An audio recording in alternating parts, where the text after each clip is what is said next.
Yeah. You have decided that instead of, proving through studies, which you've done, that vaccines are making children sicker, right. You are now suing the CDC for the vaccine program. Did I get that right? That's right. You are suing the CDC for the entire vaccine program. Right. So you know this, but a lot of viewers may not. The CDC vaccine schedule itself has never been tested for safety.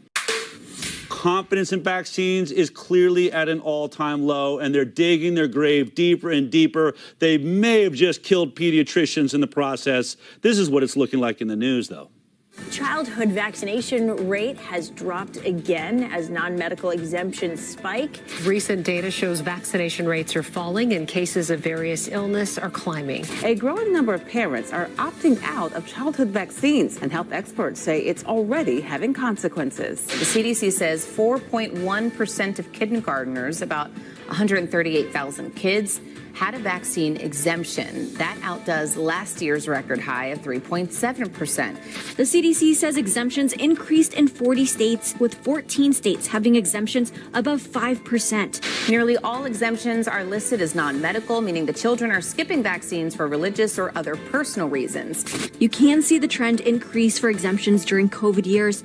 Health officials want to reiterate that vaccines are safe. We've seen that since COVID. People are questioning the safety of vaccines. Vaccines have been studied for years and years and years. We want parents to understand that they're safe, that they're effective, and, at the bottom line is just really to prevent disease. We want kids to be able to stay in school and be healthy. These rates are really disturbing. Well, he's the author of Vax Facts, What to Consider Before Vaccinating at All Ages and All Stages of Life. We've been tracking this guy's career over the last several years. It's been a hell of a roller coaster ride. He joins me now. Dr. Paul Thomas, thank you so much for being in here today. Let's just start with these news headlines. I mean, they're just showing like the amount of people questioning vaccines is like this. They even admit it's all about COVID. Ever since COVID, we've just really lost our way. And now AAP decides that the best thing to do is let's just double down on COVID vaccine for infants and children.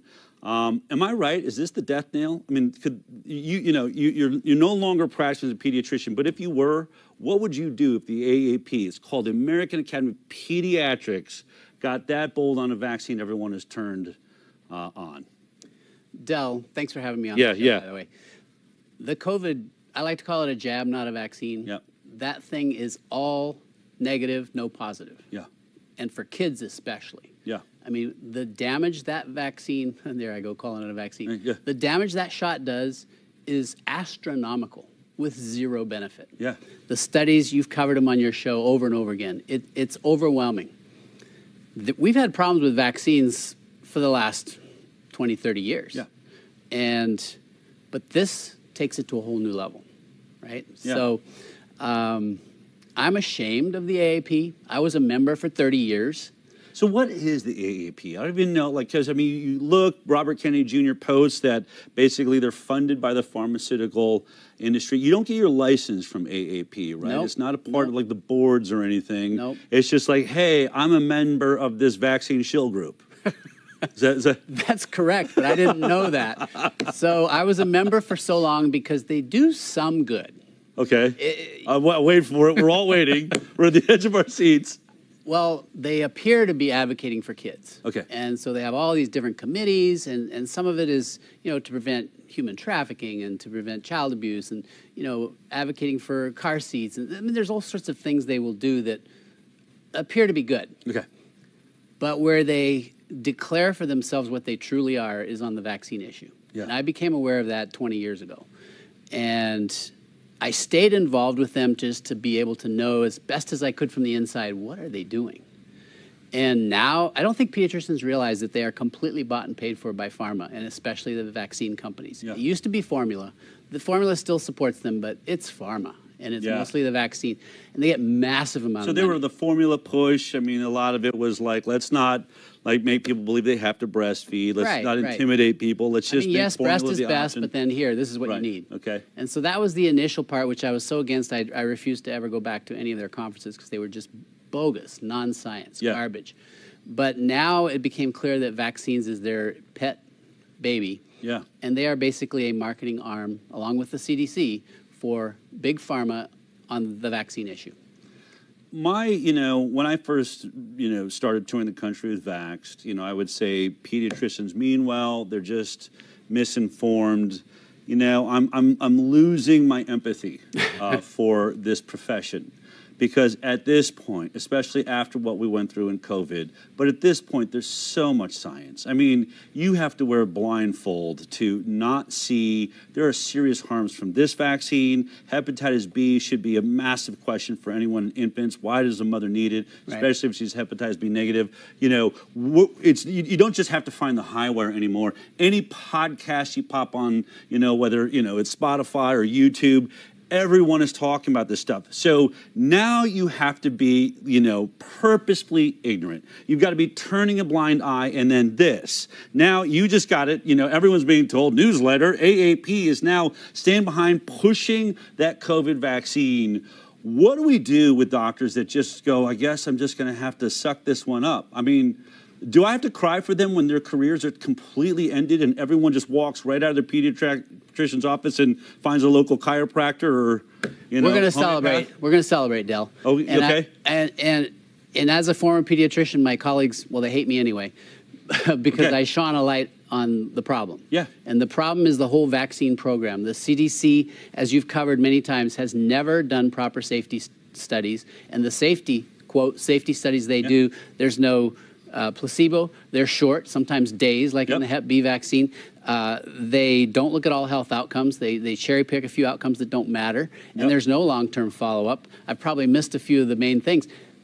There's no safety studies. There's no study of the adjuvants. There's never an aluminum study, a thimerosal study, a polysorbate 80 study. And they've never studied the whole foreign proteins, kidneys of like hamsters and monkeys and aborted babies. Like literally DNA from aborted babies. What does that do in the human body? No idea. Right.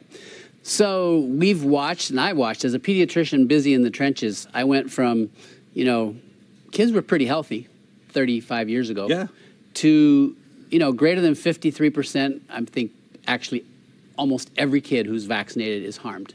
You believe that now? I truly believe that. You just don't recognize the harm.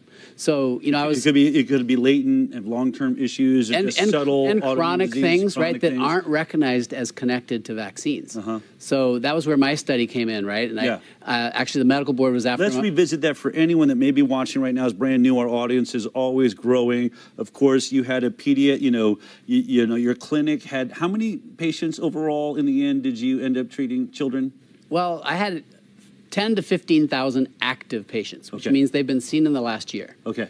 And by the time I had to retire, forced into retirement, I was less than 10,000. That's a long story. Right. You take away someone's license and you lose your insurance contracts.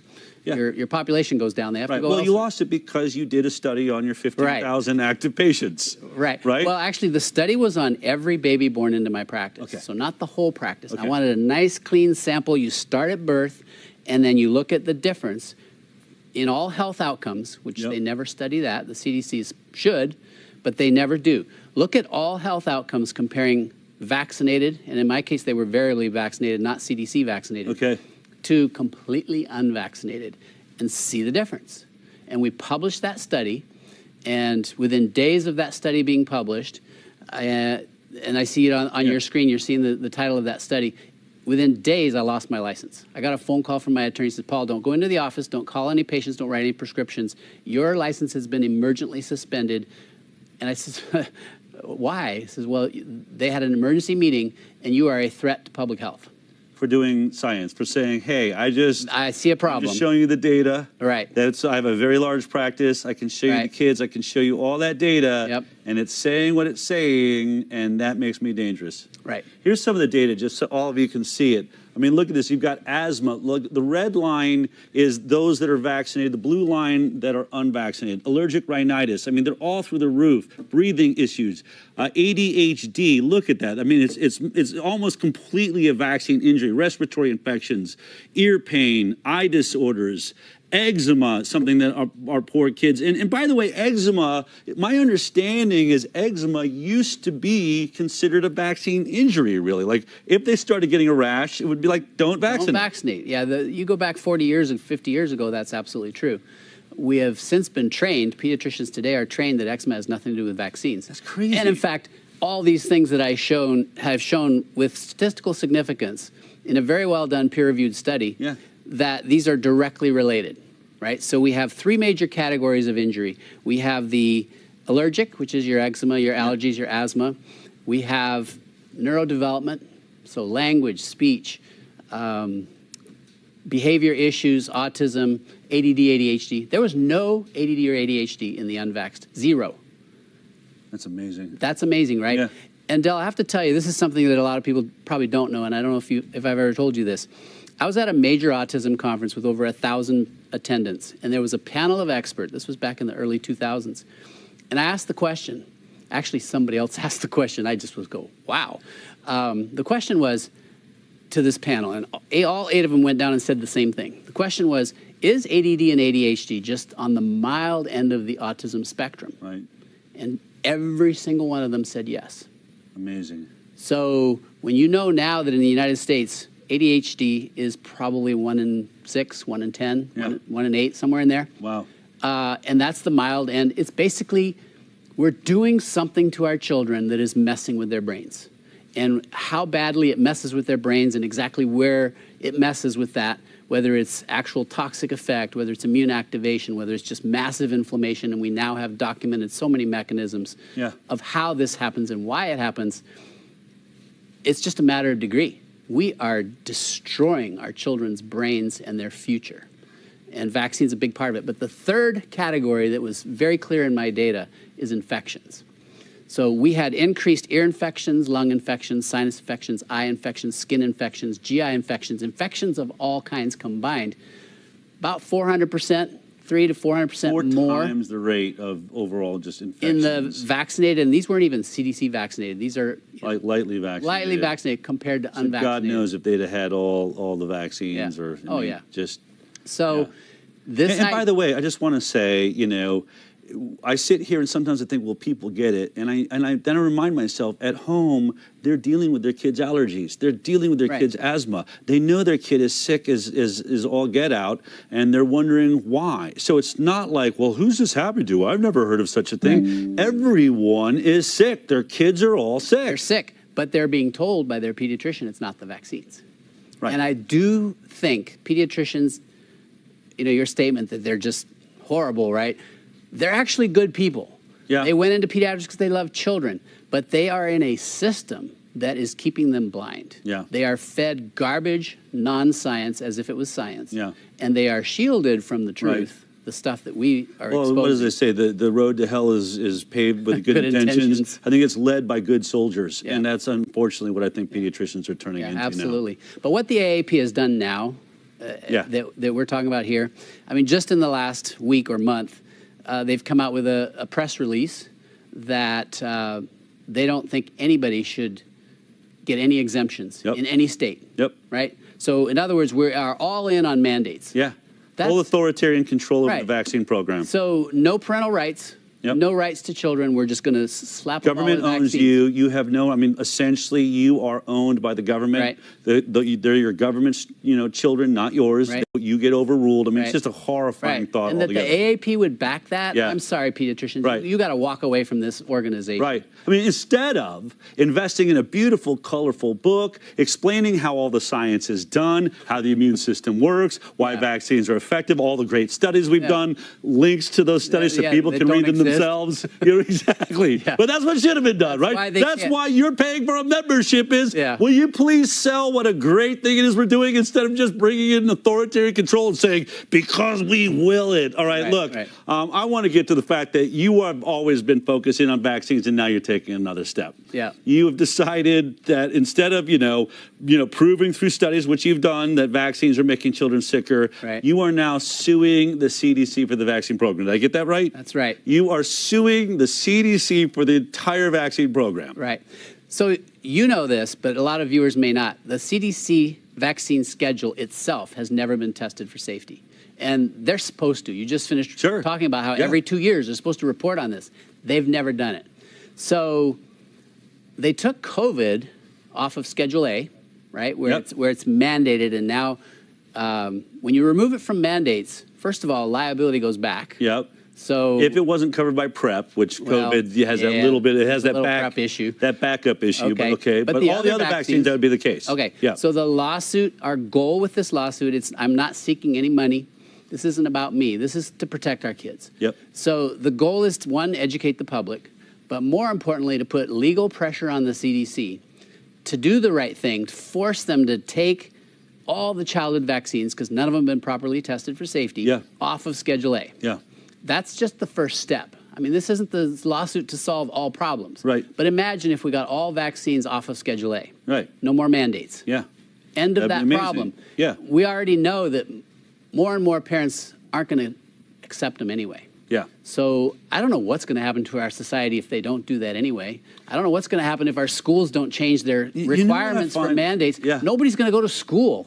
You know what's amazing about this, and I've thought about it? It's though the AAP and those in government that have been shills for the pharmaceutical industry, as though parents, want to have to go to the doctor and give them 72. I guess now it's 100 vaccines. And you're going to take away that visit where you inject my child, they scream bloody murder, they don't want to be there, it's the worst day of my life. Wait a minute, there's going to be fewer of those? I'm protesting. There's going to be no protest on this is the point, right? Nobody wants this stuff. No one's going to complain about a shorter vaccine schedule or one that I don't have to do. Well, and the thing is, Del, we're not telling you can't get them. Right. We're just saying you can't be forced to get them. Yes. That's how it should be anyway. Amen. My whole career has been about informed consent. It has to be the parent's choice. And I watched over my career how fewer and fewer parents wanted to do the vaccines once they had the information. Yeah. I want to get to the point where fewer and fewer pediatricians will even carry the vaccines because they realize, oh, these are harmful products. For every single vaccine, I'm going to say something controversial. I've said it a lot lately. For every single vaccine on the childhood schedule, you are more likely to die from the vaccine than you are from the disease that you're trying to protect. That's just a little piece of the puzzle. Yeah. When you look at the chronic diseases that are produced by these vaccines and statistically proven studies, my own being a big one, but mine was retracted, so nobody can quote it. Yeah. It wasn't retracted because the data wasn't accurate. It was retracted on a silly technicality that was actually bogus. But there are other studies showing the same thing. Yeah. Every one I've looked at, essentially shows the same thing. Right. And I've said this too. I said this to a New York Times reporter just last week. I said, let's be clear. They've done the vaccinated versus unvaccinated study inside the CDC. You know that they've done it. And you know what? She made the point. She said, well, but you do have to admit it's difficult because of confounding issues, right? The confounding issues thing. And I said to her, all right, I'm going to meet you right there. Yes, I recognize there's confounding issues. And for people out there, let me explain this to you. And this is what I said. I said, let me admit, because I don't vaccinate my child. I'm never going to tell you, by the way, I'm not telling you in the audience what to do. I'm just being honest. My kids don't get vaccines. They also never drink tap water. There are no Doritos in our house. There's no Coca-Cola. There's no soda of any kind. We don't have processed sugars, any sort of processed foods. We eat organic vegetables. We're lucky we can afford that. I hope everybody, I would love to see programs by the government that actually, give you, stamps to get organic food instead of Ozempic, things like that. But the point being, I admitted to this New York Times reporter, I admit that all of those things, and by the way, none of my kids or I ever walk through an airport scanner, ever. I will get patted down, I'll get the free massage, I'm not going to microwave me and my family. So many, many things we're doing are different than everyone else. So yes, it would be hard to control, is it the airport scanner, is it the non-fluoridated water, is it all the other things that the FDA, by the way, has said is safe? I said, but here's the point. The only reason, Paul, they know there's confounding issues that make this difficult to study is because they've done the study. They've looked. They've looked and said, oh my God, no matter how we try to control in this study, the vaccinated are clearly sicker than the unvaccinated. Right. And this is what I said to this reporter. So here's what sucks. You keep reporting in your newspapers and all the news keeps reporting those dirty, dangerous, sickly, unvaccinated kids. And I know, deep down by what I just said, that the unvaccinated are healthier. Here's the point.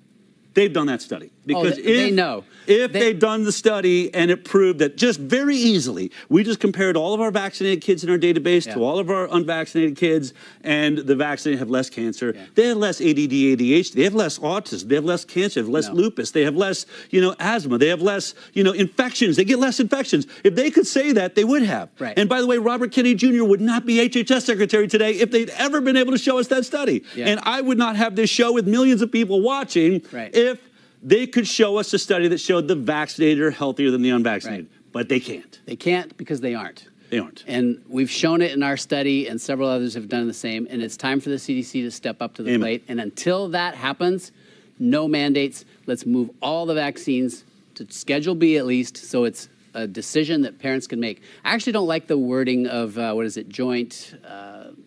custody? No, for the joint decision making. Joint decision making. Yeah. It's better than mandates. Right. But joint decision making between you and your doctor that was trained by a pharmaceutical funded Yes, there's university. the problem with it. So I have a son who has a young child, and his wife really wants vaccines. So if she were to go into the office with my grandson, they're going to get a vaccine because the joint decision making is with a pediatrician who drank the Kool-Aid, who doesn't understand what we're talking about. Yeah.